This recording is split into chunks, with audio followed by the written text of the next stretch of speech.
Oke, kali ini saya akan memperlihatkan bagaimana sebuah serangan SQL injection itu dilakukan pada sebuah database. Di sini saya memiliki VirtualBox dan di sini terdapat instruksi bagaimana untuk melihat serangan SQL injection tersebut.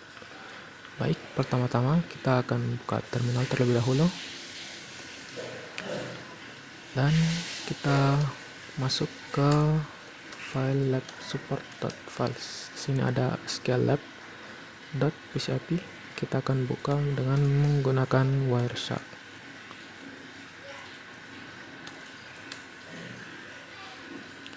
Oke, di sini Wireshark yang sudah terbuka. Oke. Pada instruksi pertama, sini kita akan melihat di bagian sini terdapat dua IP address yang berhubungan, di mana source-nya adalah 10.0.2.4 dan destinasinya adalah 10.0.2.15. Oke, kita buka pada line 13 di sini. Nah, di sini line 13, follow HTTP stream. Kita lakukan pencarian find satu sama dengan satu. Nah, satu sama dengan satu di sini adalah sebuah query SQL untuk melakukan SQL injection, dan satu sama dengan satu di sini akan bernilai true sehingga akan mengembalikan sebuah nilai. Oke, di sini terlihat ada first name admin dan surname adalah admin. Oke, kita close. Dan selanjutnya kita akan pergi ke line 19.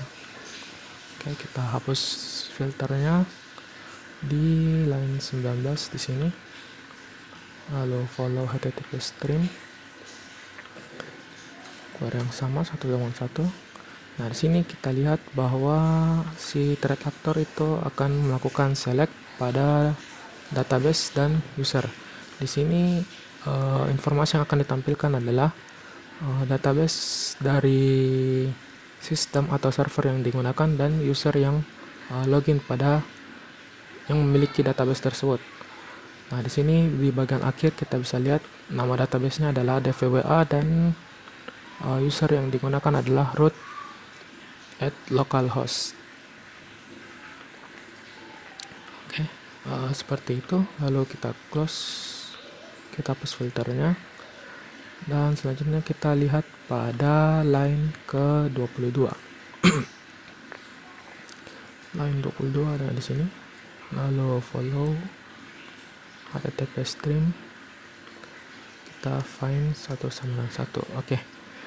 Di sini threat actor itu akan melakukan select pada versi, dan di sini akan menampilkan versi dari server atau server yang digunakan atau sistem yang digunakan oleh database tersebut. Dan di sini kita bisa lihat bahwa sistem atau server tersebut menggunakan Ubuntu 5.7.12.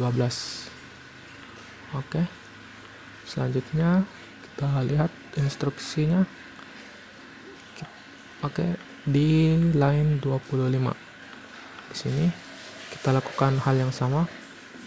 Follow HTTP stream dan cari satu sama dengan satu. Nah, di sini threat actor akan melakukan select pada table name dari information schema.tables. Di sini fungsinya adalah untuk memunculkan nama table yang ada di dalam table information schema. Jadi information schema ini menyimpan seluruh tabel yang ada di informasi tabel yang ada di sebuah database MySQL.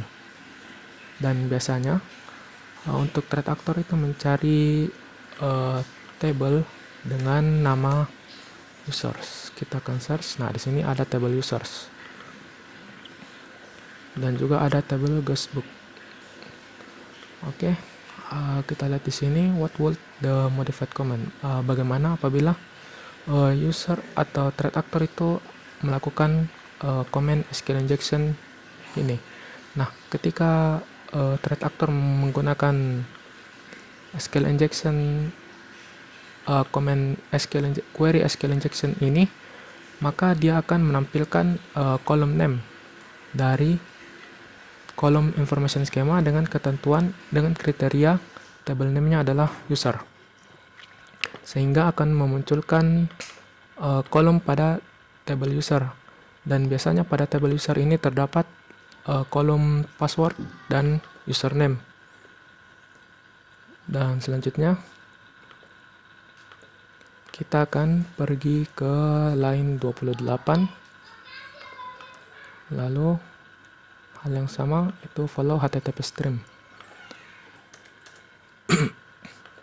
Nah, di sini thread aktornya melakukan select pada user dan juga password dari table users, sehingga akan menampilkan username dan password dari database tersebut.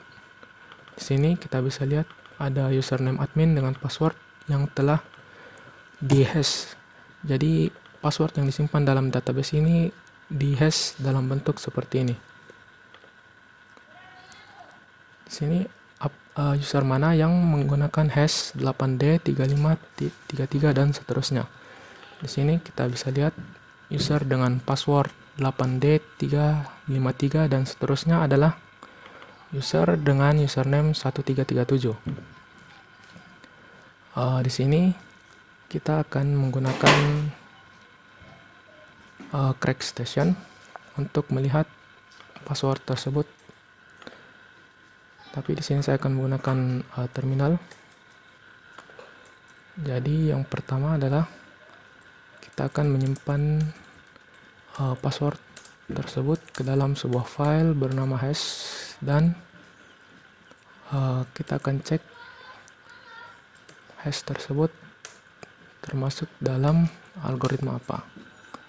Nah, di sini kita lihat bahwa possible hash-nya adalah MD5. Jadi kita akan menggunakan John the Ripper dengan format raw MD5 dengan menggunakan word list, yaitu /user share lalu word list, dan kita menggunakan rockyou.txt. Rockyou ini adalah kumpulan password, common password yang sering digunakan oleh user, dan untuk filenya adalah file hash. Oke, di sini loaded one password hash. Oke, berarti passwordnya sudah di load, dan untuk melihat isi dari password tersebut kita menggunakan perintah ini min show hash.